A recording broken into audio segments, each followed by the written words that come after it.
भगवान श्री राम ने जहाँ शिक्षा पाई, विद्या पाई, परा विद्या और अपरा विद्या दोनों विद्या को ग्रहण करने के बाद में उनके ब्रह्मांड नायक का छवि निखरा था, वह स्थल है सिद्धाश्रम बक्सर। बक्सर में एक स्थान पर उत्तरवाहिनी गंगा है और उसी उत्तरवाहिनी गंगा को स्पर्श करता हुआ ये जो मंदिर है वह मंदिर है बक्सर का सबसे प्राचीन मंदिर लक्ष्मी नारायण मंदिर। कहा जाता है कि गंगा के तट पर ही यहाँ भूगर्भ से, भूमि से, भीतर से, जमीन के भीतर से लक्ष्मी नारायण की मूर्ति जो विग्रह जो है प्रकट हुई थी और यहाँ एक संत ने उन्हें पाया, सपने में देखा और उसको स्थापित किया। यह वह मंदिर है जहाँ विश्व प्रसिद्ध त्रिदंडी स्वामी जी महाराज कभी महंत के रूप में यहाँ सेवा करते थे और यहाँ से ही उन्होंने संकल्प ले करके संपूर्ण विश्व में सनातन, यहाँ से ही संकल्प लेकर के उन्होंने संपूर्ण विश्व में सनातन धर्म के प्रचार प्रसार के लिए और उसको दृढ़ करने का ये कार्य किया था। आज ये जो अवसर है, विशेष अवसर पर हम यहाँ पधारे हैं, वह अवसर है अयोध्या में भगवान श्री राम के जन्मभूमि पर जितने जो विवाद थे उसका समाधान हो गया है और वहाँ पर राम जन्मभूमि पर जिसे लोग असंभव कहते थे, विराट राम मंदिर निर्माण का कार्य शुरू हो गया है। राम मंदिर का निर्माण केवल एक स्थापत्य का निर्माण नहीं है, बल्कि प्रत्येक भारतीयों के अंदर में राम को लेकर के जो चिंतन है, जो आदर्श है, उसको स्थापित करना ताकि राम राज आ सके। और इस मंदिर में भी राम राज्य उत्सव का आयोजन हो रहा है अपने तरीके से, बिल्कुल आध्यात्मिक तरीके से। कम संख्या में ही 10, 20, 50 की संख्या में भक्त आते हैं सुबह में और शाम में, और आ करके और धन्यवाद देते हैं परमात्मा को और धन्यवाद देते हैं उस व्यक्ति को जिसके संकल्प से जितने विघ्न बाधाएं दूर हो गई थी। हम अब बात करते हैं इस मंदिर जो त्रिदंडी स्वामी जी महाराज का जो मंदिर है जहाँ महंत हुआ करते थे, इस मंदिर के महंत जी से हम परिचय आपके लिए पूछेंगे। आदरणीय महंत जी, आपका शुभ नाम क्या है? शुभ नाम स्वामी राजगोपालाचार्य हुआ, उपनाम त्यागी जी नाम से सब लोग।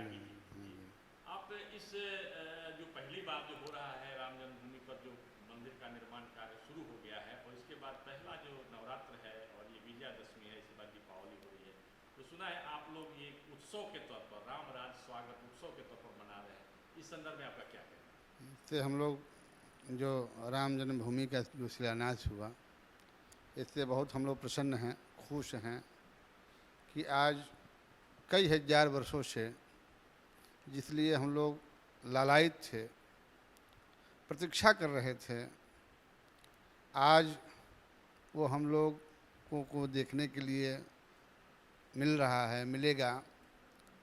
पुनः हम लोग राम राज्य के स्थापना के लिए घर घर मंदिरों जितने भी मंदिर हैं, मठ मंदिर हैं, जितने भी घर हैं, सब में दीपोत्सव मनाएंगे और हम लोग मंगल कामना करेंगे कि पुनः जो राम राज्य है वह पुनः लौट करके आवे और इससे सभी लोग सुखी हों, सभी लोग समृद्धशाली बने, यशस्वी तेजस्वी मनस्वी बने, अपने स्वरूप को पहचाने कि यह मानव का स्वरूप क्या है, मानवता क्या है। यदि मानवता देखना है और इस मानव का स्वरूप देखना है, पहचानना है, तो हमें मर्यादा पुरुषोत्तम राम से उसको लेना पड़ेगा। जो जो वो बतलाए हैं उसका हमको अनुकरण करना पड़ेगा, उस मार्ग पर चलना पड़ेगा, तभी जाकर के हमें शांति मिल सकता है। क्योंकि भगवान राम धैर्य के मूर्ति रहे हैं, उनके जीवन में अनेक कष्ट आए, विपत्तियाँ आई। हाँ, मंदिर को लेकर गया, लेकिन इस धैर्यता का यही मुख्य है कि सब लोग धैर्य के साथ रहे और उस परमात्मा से प्रार्थना किए, भगवान की जन्मभूमि के शिलान्यास के लिए, जन्मभूमि के पुनः निर्माण के लिए भगवान से ही प्रार्थना किया गया और भगवान के द्वारा यह सबको शक्ति प्रदान किया गया, क्योंकि भगवान पहले ही बता चुके हैं कि तुम धैर्यवान बनो। विपत्ति पर विपत्ति आती रही, लेकिन भगवान उस विपत्ति का भी सामना किए, इन संसारियों को बतलाने के लिए, दिखलाने के लिए कि देखो हम इतने ये भगवान हैं, खड़ैश्वर्य संपन्न हैं, लेकिन फिर भी हम उस विपत्ति को झेलते आ रहे हैं, हम उस विपत्ति को सामना करते आ रहे हैं और पुनः हमें विजय प्राप्त मिलता है। इसलिए तुम विपत्ति से घबराना नहीं, धैर्य के साथ रहना। विपत्ति धैर्य मथा विहुदिक्षमा सदसि वाक् पटुता युध विक्रमः। इसलिए धैर्य के साथ रहना चाहिए कि पुनः हमें अवसर मिलेगा, अवसर आएगा, पुनः हमें अवसर यह प्रदान मिल गया। आज सबके द्वारा जो है जन्मभूमि का शिलान्यास हुआ, भूमि पूजन हुआ, उसकी प्रसन्नता के लिए हम लोग दिनानुदिन कई सालों तक हम लोग दीपोत्सव मनाएंगे। और यह इतिहास हो गया कि देखो इस समय भगवान का शुभ दिन आ गया, शुभ घड़ी आ गया। जिस तरह से भगवान का जन्मोत्सव मनाया गया, उसी तरह से पुनः हम लोग यह शिलान्यास के खुशी में हम लोग दीपोत्सव मनाएंगे। इसी शब्दों के साथ मंगल कामना करता हूँ, शुभ कामना करता हूँ। कुछ लोग प्रधानमंत्री नरेंद्र मोदी पर ऐसी टिप्पणी करते हैं कि वो प्रधानमंत्री हैं और जा कर के साष्टांग हो गए। ये विपरीत टिप्पणी नहीं है। सारे मानवों को भगवान की शरणागति करनी चाहिए। जब तक जीव भगवान की शरणागति नहीं करेगा, तब तक भगवान को प्राप्ति कैसे हो सकता है उससे? वह जब तक भगवान के शरण में नहीं जाएगा, तब तक भगवान उससे कैसे अपनाएंगे? कभी न कभी जीव को तो भगवान की शरण में जाना ही पड़ेगा, साष्टांग करना ही पड़ेगा।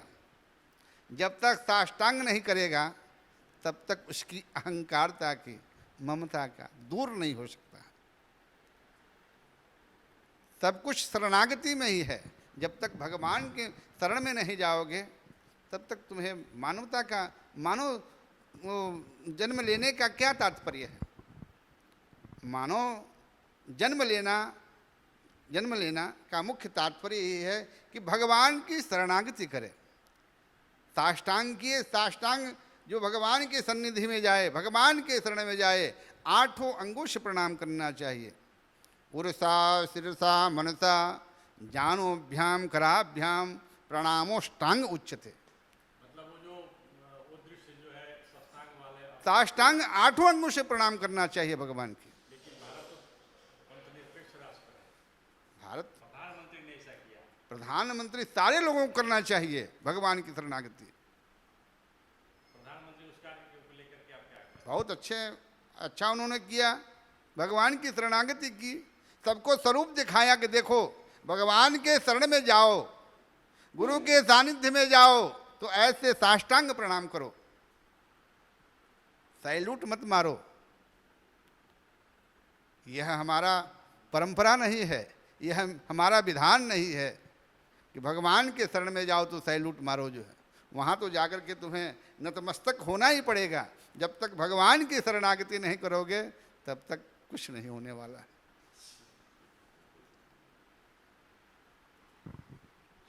देखिए, महंत जी ने प्रधानमंत्री नरेंद्र मोदी का नाम तो नहीं लिया, लेकिन उनके कामों का बहुत तरीके से समर्थन कर रहे हैं। ये समर्थन कर रहे हैं और कहीं न कहीं इनके हृदय में प्रधानमंत्री नरेंद्र मोदी को लेकर के कुछ न कुछ अस्पष्ट बात है।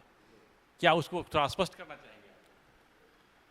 प्रधानमंत्री जी मोदी जी एक अवतारी पुरुष हैं और ये जो बहुत लोग ऊपर से ही कार्य को लेकर के ही आते हैं, सबके हाथ में यशकीर्ति नहीं होता है। ये जोग भ्रष्ट लोग हैं,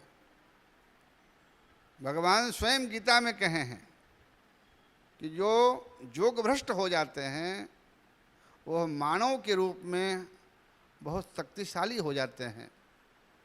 किसी कार्य को स्पर्श करते ही उसमें बहुत विकास होने लगता है, भूकंप आ जाता है, उस कार्य बहुत जल्दी से संपन्न हो जाता है, योग भ्रष्ट हो भी जाता है। तो हमारे मोदी जी योग भ्रष्ट हैं, अवतारी हैं। इनके माध्यम से बहुत सारे जितने भी संसार के लोग हैं सब लोग सुखी हैं। उनकी विधान को देख करके, उनके कार्यों को देख करके बच्चा बच्चा सब लोग ले रहा है नाम मोदी जी का।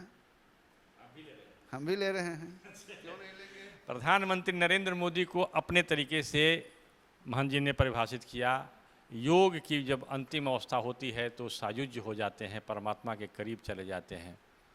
और परमात्मा के करीब जाने के पहले ही थोड़ा सा परमात्मा जब कोई काम लेना होता है तो ऐसे लोगों को थोड़ा सा नीचे गिराते हैं और वो जन्म लेते हैं और फिर निश्चित काम को सिद्ध करते हैं।